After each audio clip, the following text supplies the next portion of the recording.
பெண்களுடைய ஓட்டு யாருக்கு அப்படின்னு கேட்டாங்க. நான் நேரடியாக டாப்பிக்கே வந்துடுறேன். இப்போ களத்தில் வந்து 3 முக்கியமான கூட்டணிகள் இருக்குது. திமுக கூட்டணி இருக்குது, அதிமுக கூட்டணி இருக்குது, பாஜக கூட்டணி இருக்குது.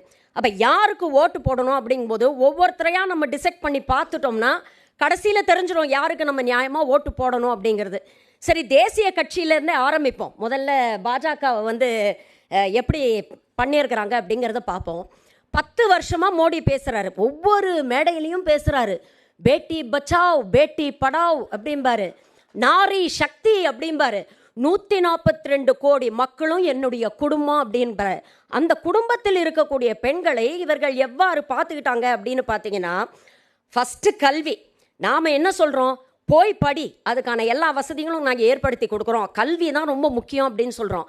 ஆனால் அவங்க என்ன சொல்கிறாங்க, ஹிஜாப் போட்டால் பள்ளிக்கூடத்துக்கு வராது, நீ படிக்கணும்னா எங்களுக்கு பரவாயில்ல, ஆனால் ஹிஜாப் போட்டால் நீ பள்ளிக்கூடத்துக்கு வரக்கூடாதுங்கிறாங்க.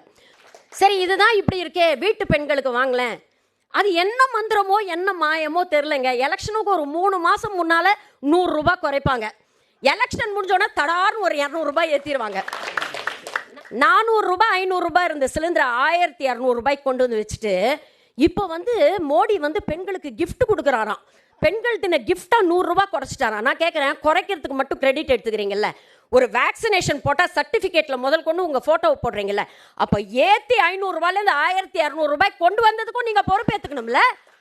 சரி, அதிகாரம் 33% ரிசர்வேஷன் வரும், ஆனால் வராது. 10 வருஷமாக ஆட்சியில் இருக்கிறாங்க, பெரும்பான்மையாக இருக்காங்க. உண்மையிலேயே நினச்சிருந்தா இந்த 33% ரிசர்வேஷனை அமல்படுத்திருக்கலாமா இல்லையா?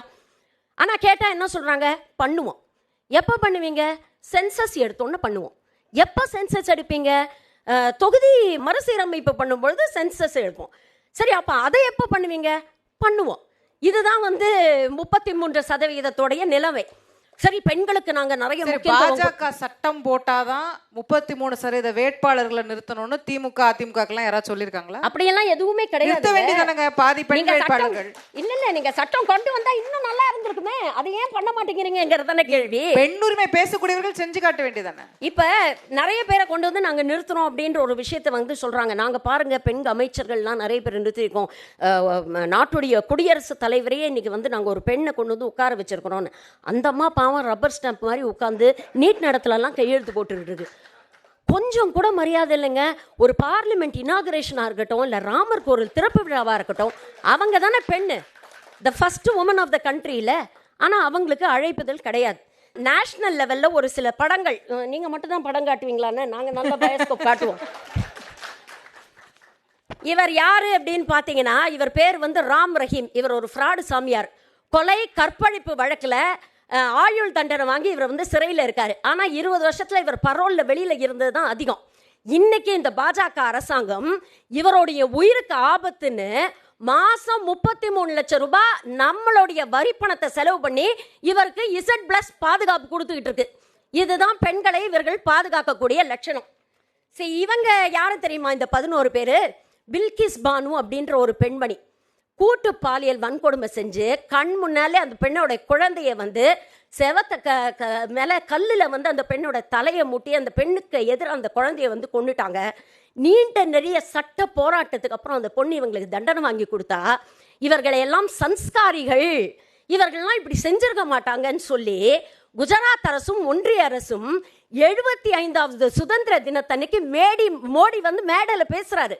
பெண்களுக்கு எதிராக ஒரு கடுமையான சொல்ல கூட நம்ம பிரயோகம் பண்ணக்கூடாதுன்னு பேசக்கூடிய அதே தருணத்தில் இந்த 11 பேரை விடுதலை பண்றாங்க. மல்யுத்த வீராங்கனைகள் கிட்டத்தட்ட 1.5 மாசமா டெல்லியில வந்து போராடினாங்க. மோடி வந்து செங்கோலை எடுத்துக்கிட்டு பார்லிமெண்ட்டுக்குள்ள நான் நீதியை நிலைநாட்டுவேன் அப்படின்னு செங்கோலை எடுத்துக்கிட்டு பார்லிமெண்ட்டுக்கு போகிற அதே நேரத்தில் இவங்களை அடிச்சு தரதரன்னு டெல்லி போலீஸார் இழுத்துக்கிட்டு போனாங்க. இவங்க வச்ச குற்றச்சாட்டு என்னன்னா, மோடி ஆளும் அரசில் இருக்கக்கூடிய சிட்டிங் எம்பி பிரிஜ்பூஷன் சரண் சிங் அவர் மேல பாலியல் குற்றச்சாட்டு. இது உண்மை அப்படின்னு டெல்லி போலீஸே கோர்ட்ல சொல்லியிருக்கு. ஆனா இன்னி வரைக்கும் அவர் மேல எந்த நடவடிக்கையும் இருக்கல. அதே புது பார்லிமெண்ட்ல ஜாலியா சிரிச்சுட்டு அந்த மனுஷன் செல்ஃபி எடுத்துட்டு இருக்காரு. இதுதான் நிலைமை. சரி, இவர் யாரு அப்படின்னு பாத்தீங்கன்னா, மணிப்பூருடைய சிஎம், டபுள் என்ஜின் சர்க்கார் பிரேன் சிங்.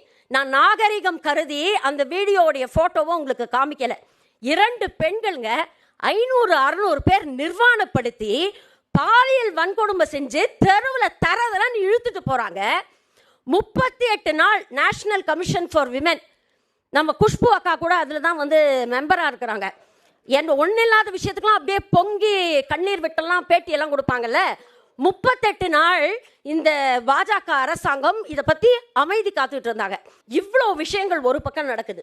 இன்னொரு விஷயம், இதெல்லாம் வந்து நான் எதுக்கு சொல்கிறேன்னா, யாருக்கு ஓட்டு போடணும் போடக்கூடாதுங்கிறத நீங்கள் முடிவு பண்ணணுங்கிறதுக்காக. இன்னொரு பக்கம் திராவிட முன்னேற்ற கழக கூட்டணி, அதிமுக கூட்டணி ரெண்டுமே வந்து 2 பேருமே தமிழ்நாட்டுக்கு நிறைய நல்லது செஞ்சிருக்காங்க. அதில் எந்த மாற்று கருத்துமே இல்லை. கலைஞர் கருணாநிதி ஆகட்டும், இல்லை அம்மையார் ஜெயலலிதா அவர்கள் ஆகட்டும். அண்ணன் வந்து புரட்சி தலைவரை பற்றி பேசினாரு, புரட்சி தலைவி பற்றி பேசினாரு, புரட்சி கலைஞரை பற்றியும் பேசினாரு. ஆனால் ஒரு வார்த்தை கூட இப்போ இருக்கக்கூடிய ஆளுமை புரட்சி தமிழரை பற்றி ஒரு வார்த்தை கூட பேசலை. அப்படிங்கிறத நீங்கள் எல்லாரும் கவனிச்சு பார்த்தீங்களா? அப்போ அதிமுக ஜெயலலிதாவுக்கு முன், அதிமுக ஜெயலலிதாவுக்கு பின் அப்படிங்கிற ஒரு விஷயத்தை யோசிச்சு பாருங்க. அம்மா உயிரோடு இருந்திருந்தாங்கன்னா என்ன பண்ணிருப்பாங்கிறத கொஞ்சம் யோசிச்சு பார்ப்போம். மோடியா லேடியா அப்படின்னு தைரியமா கேட்டவங்க தானே அந்த அம்மா. நான் வாழ்க்கையில பண்ண ஒரே தப்பு பாஜகவோட கூட்டணி வச்சதுதான். இன்னைக்கு இந்த மேடையில சொல்றேன், இந்த ஜென்மத்துல பாஜகவோட கூட்டணி கிடையாது அப்படின்னு சொன்னாங்க. கேளுங்க, அப்படிப்பட்ட அம்மா இருந்திருந்தாங்கன்னா சிஏஏ என்ஆர்சி சட்டத்துக்கு ஆதரவு தெரிவிச்சிருப்பாங்களா? வேளாண் சட்டங்களுக்கு ஆதரவு தெரிவிச்சிருப்பாங்களா? யூனிஃபார்ம் சிவில் கோடுக்கு ஆதரவு தெரிவிச்சிருப்பாங்களா? நீட் தேர்வுக்கு ஆதரவு தெரிவிச்சிருப்பாங்களா? மாநில உரிமைகளை விட்டு கொடுத்துருப்பாங்களா? மாநிலத்துக்கு வர வேண்டிய வரி பணத்தை கேட்டு வாங்கியிருக்க மாட்டாங்களா? இவ்வளவு விஷயங்கள், டிமானிட்டைசேஷனை பத்தி என்ன சொல்லியிருப்பாங்க, ஜிஎஸ்டி பத்தி என்ன பேசியிருப்பாங்க, இதெல்லாம் கொஞ்சம் யோசிச்சு பாருங்க. ஆனா இந்த 5 மாசம் முன்னால வரைக்கும் எடப்பாடியார் அவர்கள் இது எல்லாத்தையும் ஆதரிச்சுட்டு பிஜேபிக்கு ஜால்ரா போட்டுட்டு இருந்தாரு அப்படிங்கறதுதான் உண்மை. இன்னைக்கு என்னமோ ரொம்ப வீராப்பா அவங்க பேசுறாங்க, நாங்க வந்து பாஜகவை எதிர்க்கிறோம் அப்படின்னு. ஆனா ஏதாவது ஒரு மேடையில நேரடியாக மோடியை விமர்சித்து எடப்பாடி அவர்கள் ஒரு வார்த்தையாவது பேசியிருக்கிறாரா? கொஞ்சம் யோசிச்சு பாருங்க. இன்னைக்கு எசென்ஷியலா பாத்தீங்கன்னா அதிமுகவில் அண்ணாவும் இல்லை, திராவிடமும் இல்லை, முன்னேற்றமும் இல்லை, கழகமும் இல்லை. அதுதான் உண்மை. வேடிக்கை என்னவா இருக்குன்னா, இன்னைக்கு பாஜகவும் அதிமுகவும் அவங்களுக்குள்ள 2வது இடத்துக்கு யாரு போட்டி அப்படிங்கறத அவங்களுக்குள்ள விஷயமா இருக்கு. முதல் இடத்தை பத்தி அவங்க கவலையப்படல, ஏன்னா அவங்களுக்கு தெரியும் அவங்களால ஜெயிக்க முடியாது அப்படின்னு. இன்னைக்கு கூட்டணி கருத்து கணிப்புங்கிற ஒரு போர்வையில நான் எஸ்எஸ்எல்சி ஃபெயில்னேன், ஆனால் நீ 7வது பாஸ் அப்படிங்கதான் இருக்கு அவங்களுடைய ஒரு டிபேட் எல்லாம். நீங்க பாத்தீங்கன்னா அப்படிதான் இருக்கு. அப்போ the choice is very clear.